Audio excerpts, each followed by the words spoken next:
up, you guys? Marty Schwartz here with GuitarJams.com. Happy to bring you a little lick concept lesson. Show you two kind of little forms in our favorite box that you can use to get a little more sophisticated sound. So I'm going to show you that. I have a link below this box here that shows a bunch of cool blues style lessons that I have that are not on YouTube, so you can check those out as well while we're here. But anyway, let me show you what I'm talking about. Here we go. So it's just grooving on a B7 chord here, just like the blues. You know, gives us a good kind of, gives us a good bed, you know, to play some bluesy melodies over. So what I'm using is I'm kind of using, you can think of it as just your blues box, you know, right here, the root right there, you know, that kind of thing. But then we can get some sophisticated sounds. The first little piece I'm going to show you is a little, it's kind of like a little lick, but you can use it and hopefully get it into your own playing. And basically, it's got a couple notes that are not in the, you know, minor pentatonic. So we're playing over a B7, so we want to emphasize this major third note here that's not typically in the minor pentatonic scale. But for that one chord in the blues, it's really nice to get that note in there. It's like my favorite note. So we're going to go like this. We're going to start, this note's not in the minor pentatonic either. It's kind of more either from B mixolydian or the B major pentatonic. Both have that note. It's called the major 6. Anyway, here's the device. We're going to go from this note up a half step, which it is that. But we're going to start right there. So we got, and you know, that's the 9th and 10th fret on the B string. Then we go up to the root.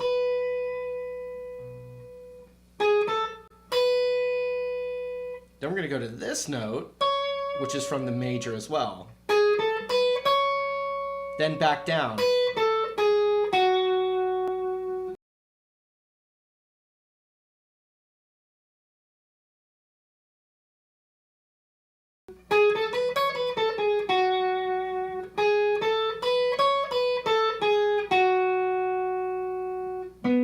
Then we're going to go to the root. So we're skipping the G string and getting our ring finger on the root.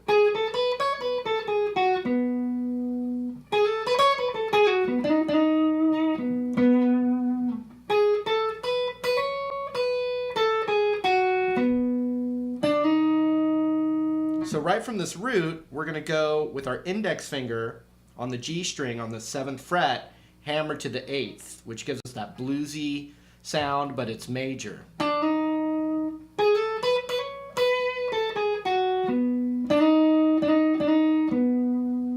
So that's the first little piece in there, and instead of me showing it as an exact lick, I think just knowing the notes, you can kind of experiment a bit. Let's see.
Kind of something like that.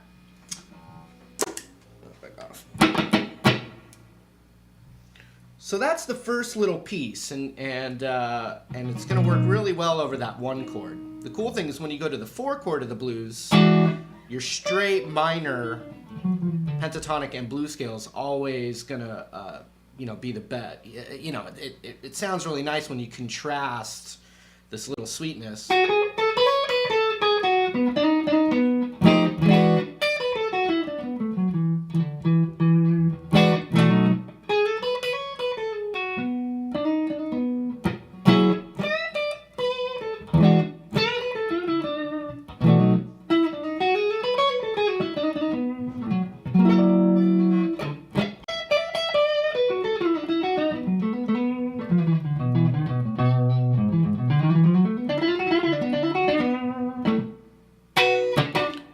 right, so the next little device is kind of like this.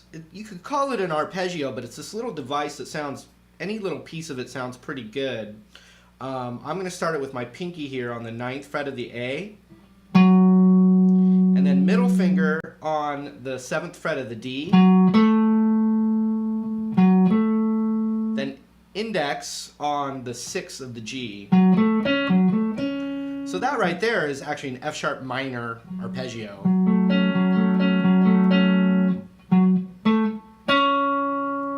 Then we're going to go pinky all the way up to the 9th fret of the G. So then what we have, if we were thinking, arpeggio-wise, these 3 notes of the sequence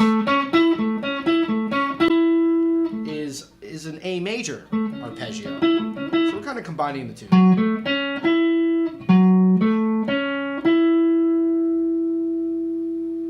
Then this just, we could continue to go up the box there, but we'll add this. The 7 and the 9 on the B.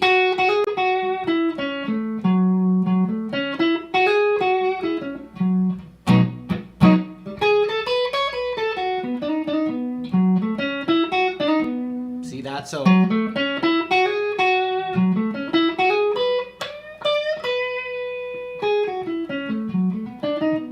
now the cool thing about the second device